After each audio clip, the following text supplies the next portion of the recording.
112 years ago, Earth's most advanced spaceship, the ESS Horizon, disappeared into the edge of the galaxy. It was on a mission no human had ever attempted travel beyond the Black Rift, a strange area of space where no signal, light, or ship ever returned. The Horizon carried Earth's best scientists, explorers, and soldiers. It was humanity's hope to learn what was out there beyond the known stars.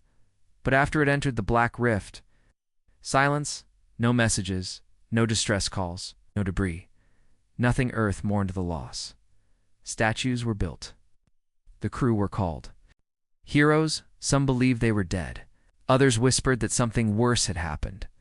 But slowly the world moved on. Generations passed. The galaxy forgot the name Horizon until today. The signal came without warning. It was weak, broken, and full of static. A forgotten listening station near Saturn caught it by accident. At first, the engineers thought it was just space noise. But one line repeated again and again, ESS Horizon. Returning, Syriza, returning. Alarms went off across Earth's defense network. Every government, every ship, every station came online. Could it really be the Horizon? Within minutes, the signal was traced. It was coming from Sector 73 QIA. Quiet, unimportant part of space. Nothing lived there. No trade routes, no planets, just darkness. And yet, shape appeared. A massive ship slowly entered normal space, moving like a ghost. Black as night, silent and cold. But its design, it matched the Horizon. Some areas looked damaged. Other parts were covered in strange metal, glowing with a soft blue light that pulsed like a heartbeat. It was not the same ship that had left Earth, but it was definitely the Horizon. News spread like fire across the galaxy. Alien empires watched with confusion and fear. Some laughed at Earth's zombie ship. Others moved their fleets closer, curious to see what the humans had built or what had changed it. Still, the Horizon said nothing more. It just floated there, waiting in the control room of Earth's. Space Command Commander Yalin Ross stared at the live feed. He was born long after the Horizon had vanished, but even he knew the stories. The Horizon was a legend. Now it was real. "Open a channel," he said. The room fell silent. Technicians tried every frequency. No reply. "Try emergency code," Ross ordered. "The old one." They did. After 45 long seconds, something responded, but it wasn't a voice. It was a sound low, vibrating, almost like a hum. The lights in. The room flickered. Screens glitched. One officer fell from his chair, clutching his head. The hum stopped. Then came a whisper through the speakers. "We found them, all across the galaxy." Different alien races reacted. The Zarn Empire, who once fought Earth, ordered their spies to investigate. The Kailar Union, known for their science, begged Earth to share the Horizon's data. And, in the shadows, the Varl Syndicate, masters of fear and trade, sent a small fleet to approach the ship first. They didn't return. 3. Varl ships entered the Horizon's orbit. One sent a short message. "It's watching us." Then silence. Earth warned everyone to stay away. But many didn't listen. Curiosity was stronger than caution. On the third day, the Horizon moved. It turned slowly toward the nearest trade, Planetel Car Prime. Billions lived there. The government panicked and contacted Earth. "Is this an attack?" they asked. "We don't know," Earth replied. Then came a new message from the Horizon. This time it was clear. "We carry no war, only memory. We are the Horizon. We have returned." Elcar Prime allowed the ship to approach. No weapons were fired. No crew exited. The Horizon simply hovered above the capital city. Every night, it glowed brighter, and then in the fifth night, one figure stepped out of the ship. He looked human, but his eyes were glowing silver. His skin shimmered like metal. His voice echoed even without a speaker. "I am Captain Rourke, of the ESS Horizon," he said. "But I am not the same." He looked at the sky. "They changed us," he whispered. "And now the galaxy must choose Captain Rourke stood alone on the glowing ramp of the horizon. The people of Elkar Prime, peaceful trade planet, watched in silence from the ground and through thousands of skycams. What they saw didn't feel real. His face looked human. But it was. His skin moved like liquid metal under soft light. His eyes had no pupils, just smooth silver like mirrors. And his voice, it didn't just speak, it vibrated. It echoed inside the minds of those listening. "I am Captain Elias Rourke," he said again slowly, "of the Earth ship's horizon. We have returned from beyond the rift." He looked at the sky, then at the people. "We are not what we were, and we did not come back alone." The entire planet froze in fear. Earth's high command quickly sent a message to Elkar Prime. Do not engage, do not provoke, observe only. But others were not so calm. A Varn scout ship, one of the galaxy's strongest pirate clans, came in fast. They had no patience. They wanted answers or prizes. They circled the horizon and locked weapons. They didn't even fire. The horizon did nothing. No shields, no lasers, no warning. And yet the Varn ship suddenly froze and space like time had. Stopped, its engines powered down. Its lights flickered and went dark. The crew tried to send messages, but all signals were dead. When another ship tried to pull it back, it crumbled to dust. No explosion, no fire, just dust. Captain Rourke watched quietly. "You must not touch the ship," he said. "It remembers fear." Scientists from Elkar Prime begged him to explain. What happened to the horizon? What did he mean by changed? Rourke did not answer everything, but what he said shook everyone who heard it. "In the Black Rift," he explained, "we found something, or maybe it found us." He raised his hand and pointed at the horizon behind him. "This ship is alive now." People gasped. Rourke nodded slowly. "It changed us, gave us visions, showed us things far beyond time, far beyond stars. We were only explorers, but now we are messengers." On Earth, emergency meetings were called. Some leaders wanted the horizon destroyed before it got closer to human space. Others believed Rourke was still human and should be protected.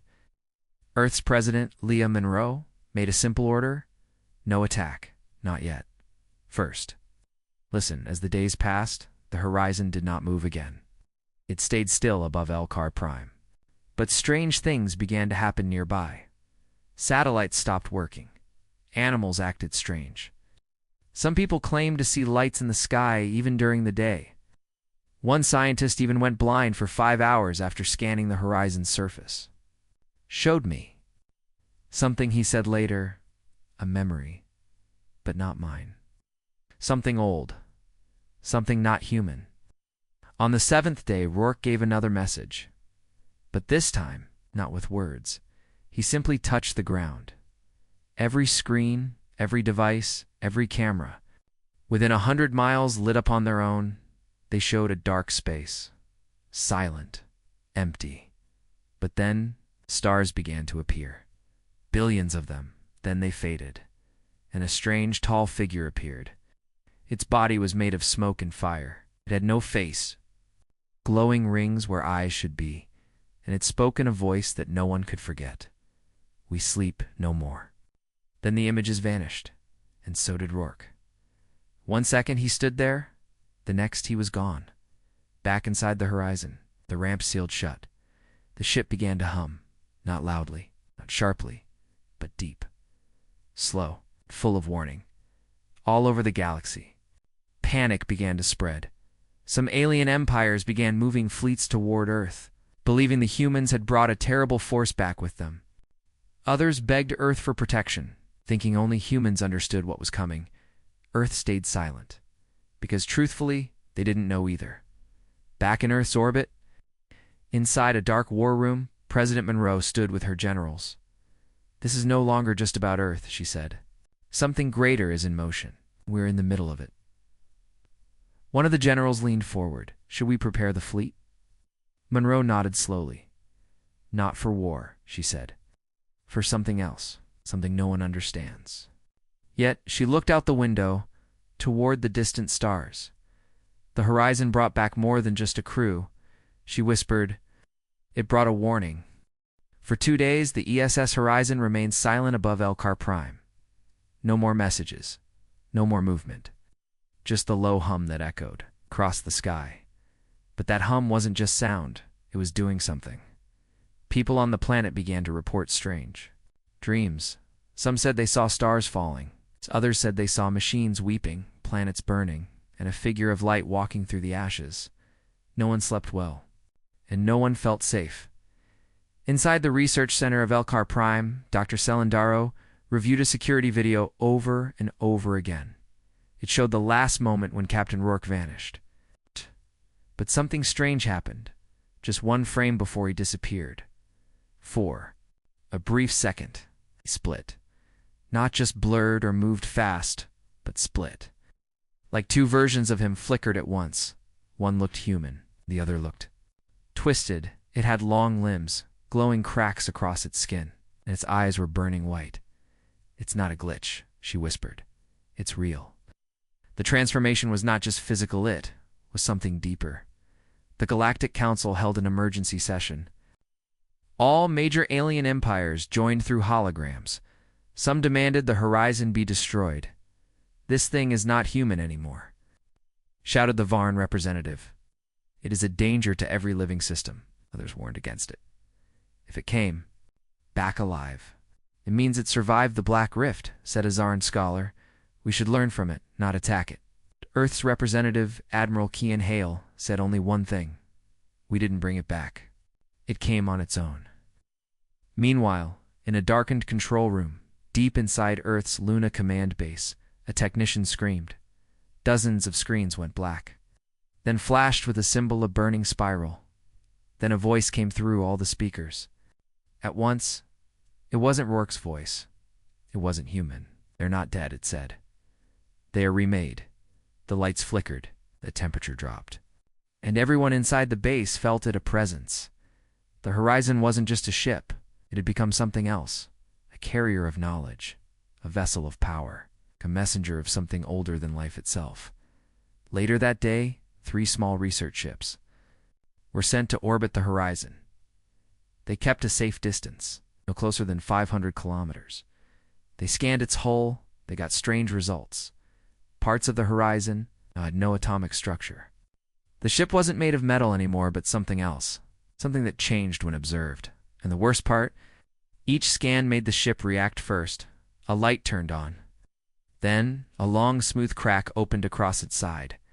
A black mist slowly poured out and disappeared into space. 2 hours later, the lead researcher on one of the ships began screaming. He saw something in the data. He saw a memory. He saw what the Horizon crew had become. In his final report before collapsing, he said, They aren't just transformed. They're part of something now. A network. A will. They saw the first architects, the ones who built the stars. And those beings changed them, gave them a piece of their mind." He paused and whispered, "Captain Rourke is not alone. He's a voice for something bigger, something watching through his eyes." Then he fainted. The doctor said his brainwaves were still active, but in 2 layers. One was human, the other was not. That night, the horizon moved again. Not fast, just a small shift. But every camera on Elcar Prime glitched at the same moment then. A voice echoed across the planet, not through speakers, but directly into people's minds. "You scan us like tools. You observe us like prey. But we are the mirror. What you fear is yourselves." People cried. Some fainted.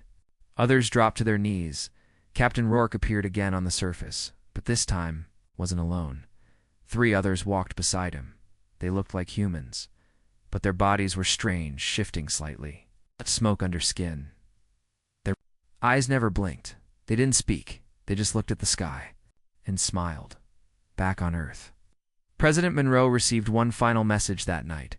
It was a single sentence, sent from the horizon itself through a channel that no one had used in over 100 years.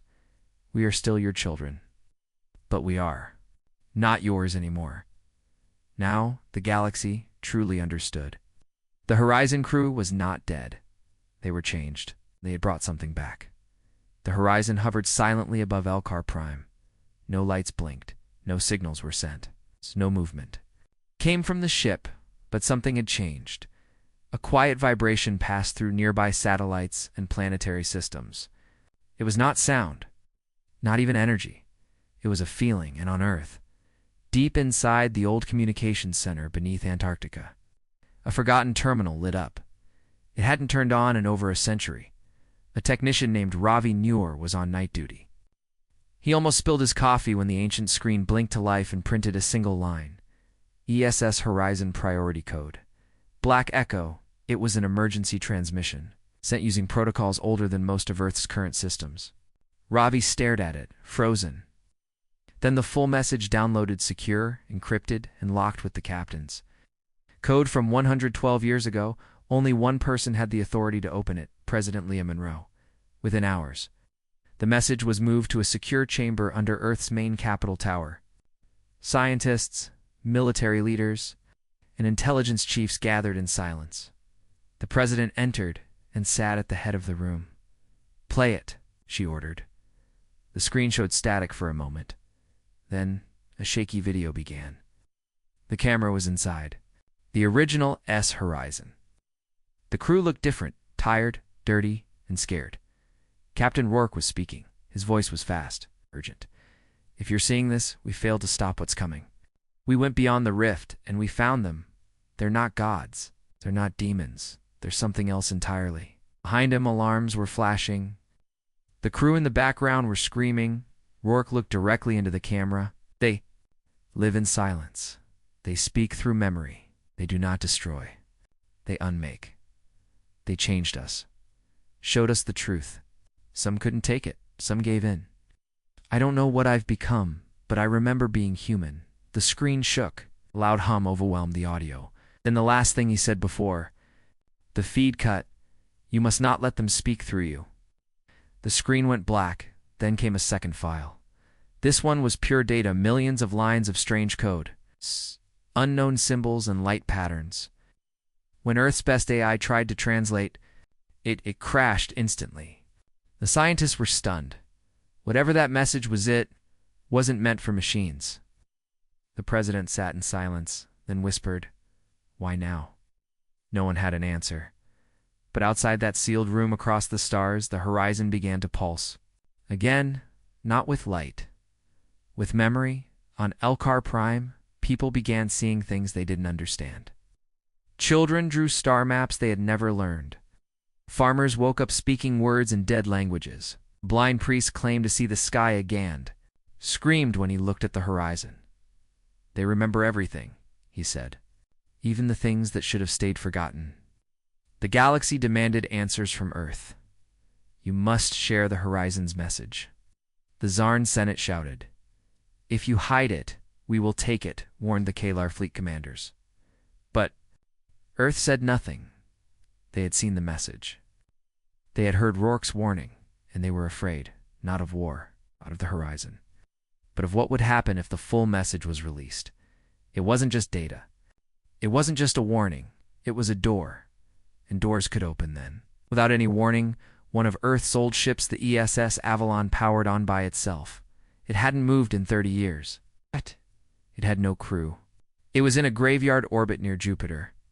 But it started broadcasting a line of the horizon's message on loop. They see through silence. They judge through memory. Over and over again. When engineers tried to shut it down, they found no control.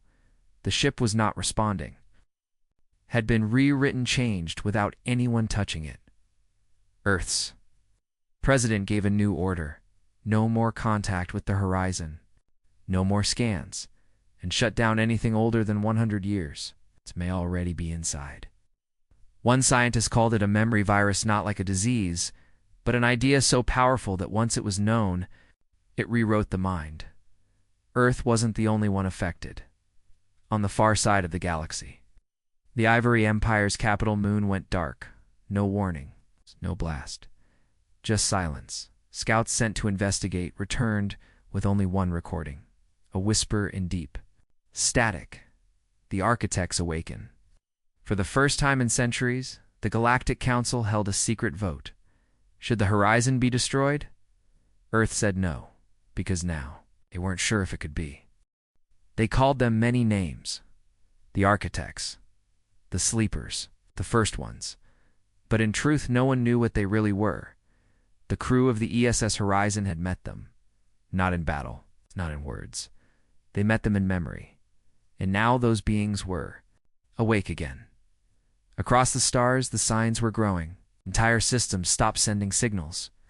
Deep space telescopes recorded strange movement shapes that didn't match any known ship or species. One star simply vanished. No explosion. No trace. It just wasn't there anymore. Galactic scientists couldn't explain it, but Earth's President Monroe had already seen the answer. The Horizon's secret message showed it clearly. They do not move like ships. They move like thoughts. Back on Elcar Prime, the Horizon was still hovering in the sky. Captain Rourke appeared again, this time with all 4 of his strange crew. They no longer looked human. Their skin shifted like water, their eyes glowing rings of silver and gold. They didn't speak with their mouths anymore. Their voices echoed directly into people's minds. "We went beyond time," Rourke said. His voice was calm. "To calm? We saw the builders of stars, the makers of rules. They shaped the universe before life began. They waited in silence, not asleep, just watching." The people of Elcar Prime were terrified. One brave ambassador asked, "What do they want now?" Rourke looked up at the stars. "They want to know who rules the galaxy now, and if they deserve it." The Galactic Council held its largest emergency session in history. Over 2,000 leaders joined. All of them had one question: what will the architects do? The answer came not from a spy or a scientist, but from a child. A little girl on a distant farming planet suddenly spoke in a deep voice. It was not her own. "We will not destroy, we will reveal. And what remains shall be worthy." Then she collapsed, unharmed. She had never heard of the architects.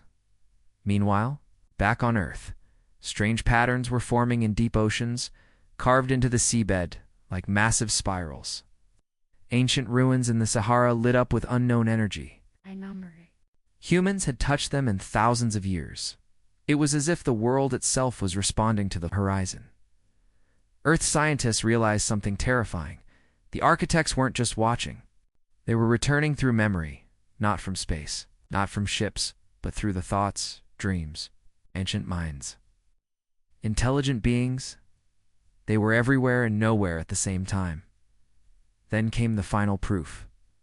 At the edge of known space, near the collapsed moon of Ivar, a massive object appeared. It wasn't a ship.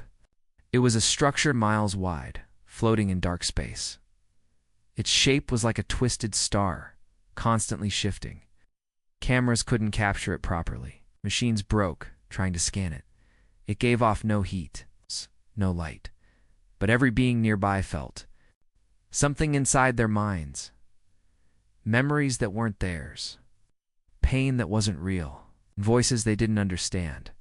Then, a message echoed across every major planet in the galaxy. Not in any known language, but everyone understood it. Test begins. On Elcar Prime, people looked to the horizon. Captain Rourke spoke one last time. We tried to explain to them what this galaxy had become. The wars, the greed, the cruelty. Some listened, others did not. His eyes dimmed, and now they will. Decide, not with weapons, not with speeches, but with truth. The horizon turned slowly toward deep space. It moved past the stars, straight toward the ancient structure near. IHVAR.1 alien fleet tried to block its path. They fired warning shots. The horizon did not fire back, but those ships simply stopped and drifted. No battle. The crews were found later alive, but silent, eyes open. Minds lost in memories of things they never lived. They had been shown something, and they could no longer live the same way. Earth received one final message from the horizon before it vanished. They are not evil. They are not kind. They are balance. They are tired of waiting. The architects had returned, and the galaxy would never be the same. The horizon was gone. It had left Elcar Prime's orbit, and vanished into deep space, heading toward the ancient, shifting structure near Ivor. It's the one now known as the Judgment Core, but the fear it left behind had only grown. Every alien empire now faced one question: would they be judged next? The galaxy was divided. Some wanted to fight the architects. Some begged Earth to stop them. Others prepared to run. And Earth was silent. Inside Earth's high command bunker, President Monroe listened to her final advisors. "We must surrender." "To the architects," one general said. "If we stand with them, they may spare us." Another shouted, "No. We don't even know what they want. Surrendering means giving them control over the entire galaxy." "You already have it," whispered a scientist who just didn't realize it until now. Suddenly, a private transmission came indirectly from the horizon. Only Monroe could see it. The screen flickered. Captain Rourke appeared again. His body shimmered with silver light. His voice was distant, like it came from the stars themselves. "They have chosen Earth." Monroe leaned forward, confused. "Chosen? For what?" "To speak for the galaxy. To decide if this civilization continues or resets." Everyone in the room fell silent. Rourke's final words echoed in the dark. "The architects trust humans not because of power, because of memory. You remember pain, and you try to change. That is rare." Then the screen went black. The galaxy exploded with panic. Alien leaders screamed, "Why Earth? They're young, they're violent." But the architects had made their choice. Earth would speak. Earth would decide. And the galaxy would follow or fall. The Galactic Council gave Earth a warning. "If you stand with the architects," said the Varn warlord, "we will treat you as the enemy. If you stay neutral," said the Kalari scientists, "we may still survive this together." And if Earth submitted fully, no one knew what the architects would do. Monroe stood before her people that night, before every listening race in the stars. Her voice was steady, calm. "Earth did not ask for this role, but we will not run from it.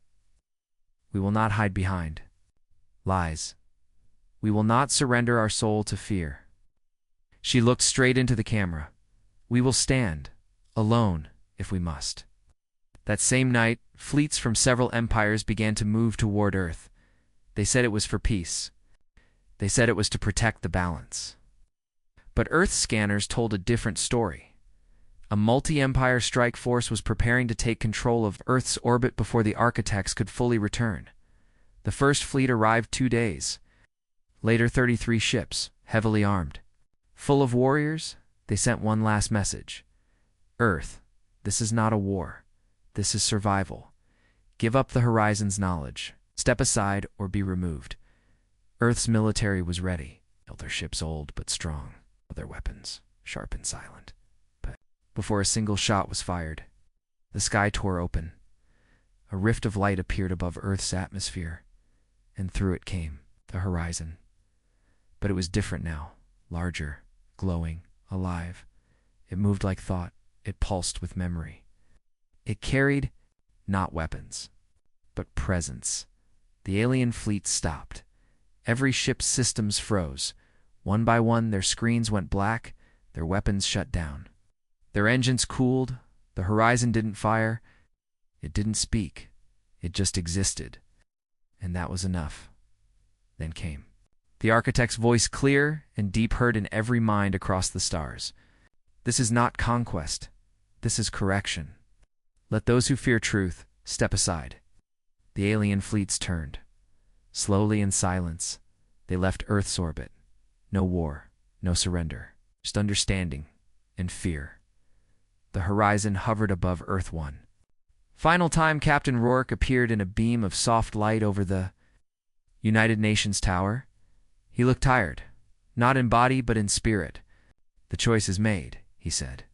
"You will not submit. You will not destroy. You will stand, and the architects will listen." He looked up at the stars. "Judgment begins. Earth is the witness." Then he vanished. The horizon rose. Into the sky, it left Earth again, heading toward the galaxy's core. Toward the Judgment Core, toward the waiting architects. The next time it returned, the galaxy would never be the same. The galaxy held its breath. For weeks, the horizon moved silently through deep space, heading toward the ancient structure near Ivor, the place now called the Judgment Core. Around it, stars flickered strangely. Signals twisted. Gravity behaved in ways that broke every known law. The architects were awake now, and the judgment was ready to begin on thousands of worlds. Leaders prayed, scientists panicked, and people looked up at the sky, waiting for something, anything. Some tried to hide. Some tried to prepare, but there was no way to resist what was coming. The architects had no armies, no bombs, no demands. They judged through memory, and when they judged, it began on a world called Naros, Savannah mining colony owned by the Varn Empire. No ships entered, no fleets attacked. One moment it was full of life, the next, silence. When scouts arrived later, they found empty cities. Machines still ran. Lights still blinked, but the people, gone, not dead, not destroyed, just missing, and carved into the ground were 4 simple words. We remember what you did. The galaxy trembled. It wasn't random. Architects were targeting worlds with dark histories, slave planets, war factories, torture sites, places that civilizations had tried to hide. Now, nothing could be hidden. The architects were pulling truth out of the past and using it as a weapon. Back on Earth, President Monroe stood in a quiet room, watching the stars. A new message came from the horizon. Captain Rourke appeared, his body now almost completely made of shifting light. His voice was heavy, full of sorrow. They are not cruel. They are not kind. They are memory itself. And now they are showing everyone what they saw. She asked, "Can they be stopped?" Rourke shook his head. "This is not war. This is balance. Across the stars. More." Planets fell into silence. The Zarn Prime archives vanished, erased completely. Even the data was gone. The Kalari War Moon, where thousands were executed long ago, cracked apart without fire or force. It simply could not remain. No explosions. No sound, just absence. But not all planets were destroyed. Some were spared. A small refugee world on the edge of space, full of broken survivors from a dozen empires, was left untouched. The people there reported seeing glowing figures in the sky, walking through the air, nodding silently before vanishing. One child said, "They looked into us," and smiled. Then something strange happened. On Earth, people began to dream. Everyone, different ages, different languages. But the dreams were the same. Visions of stars collapsing, of light falling, of voices whispering one word over and over, choose. In the Galactic Council, chaos erupted. Some leaders demanded Earth stop the horizon. Others demanded Earth hand over whatever knowledge it had. But Earth had already made its choice. They would not submit. They would not lie. They would stand and witness. And now, others began to follow. Small empires, hidden worlds, and old allies stood beside Earth. They formed a new group. Not of power, but of memory, they called themselves, the Remembered Accord. There, symbol, the spiral of the architects surrounded by a circle of stars. Meanwhile, the horizon reached the Judgment Core. It stopped, waited then. The structure began to open. Light spilled into the void, bending time and space. Every sensor in the galaxy shorted out. Every ship, every AI, every satellite went blind. But through that light, one last message was heard by all. We are not here to end the galaxy. We are here to return it to what it once was. We forgot. We remembered. On a cold moon, an ancient alien monk whispered to his followers, "They are not punishing us. They are showing us the truth. And the truth is heavier than any war." Back on Earth, President Monroe gave her final message to the world. The judgment has begun. Some worlds will fall. Some will rise. But the future belongs to those who remember. Behind her, the horizon hovered once more in orbit, silent, glowing, waiting, and all across the stars. The architects passed through the minds of civilizations, and decided who would remain. The stars had changed, not in color, not in shape, but in meaning. Where once they burned as symbols of power and exploration, now they stood for judgment, for memory, for truth, for everything the architects had revealed. Entire worlds had vanished. Others had awakened. No one had been left untouched, and at the center of it all was a single ship, the S Horizon. On Earth, silence filled every city. Every home. No one fought, no one shouted, no one celebrated, they just watched the sky. President Monroe stood outside the Capitol Tower, looking up as the horizon hovered above Earth one last time. It was glowing brighter than ever, soft silver and white. It's like the first light of morning. Then it began to speak, not with sound, but through memory. Everyone heard the voice, even if they were deaf. Everyone understood, even if they didn't speak the same language. We were explorers. We became witnesses. Now we are keepers. The architects have judged. The balance is restored. Across the galaxy, changes began to happen. The Varn warlords surrendered their slave colonies and freed every captive. The Zarn Empire burned its ancient war records in honor of the lives it had lost. The Calari, who once erased history, opened all their archives to the public. No more secrets. The galaxy had not been destroyed. It had been reset, back on Earth. Captain Elias Rourke walked through a field of growing grass outside a quiet village. He looked almost human again. His body still shimmered faintly like moonlight through water, but his eyes were peaceful. He met with President Monroe for the last time. "You brought them back," she said softly. "No," Rourke replied. "We found them because we went too far, and they were always watching." She asked, "Will they return again?" Rourke looked at the sky. "They never left. They're just quiet now." In orbit, the horizon turned slowly. It no longer needed a crew. It had become something else entirely, a library of memory, a living archive of everything it had seen and felt. And now it had one final task. A small signal was sent across the stars, a silent wave of light that carried no threat, no command, just one message. Let the future remember. Let the past remain known. Let no one forget again. Then the horizon drifted away from Earth, not toward any star, not toward any known system, but out into the dark, toward a place even the architects had not marked. Years passed. Children were born under calm skies. Planets once ruled by fear were now ruled by learning, by honesty, by memory. A new galactic accord was formed, not from power, but from shared history. And in the center of that accord stood Earth, not as a ruler, not as a conqueror, but as a reminder. The horizon was never seen again. But once every few years, a faint ripple of silver light would pass quietly through space. When it came, old memories would return to people's minds, some their own, some not, and always the same words would echo in the quiet: "We remember." In the end, the galaxy did not fall. It grew, not because of the architects, not because of fear, but because one ship, long lost in the dark, had come back with the truth. The end.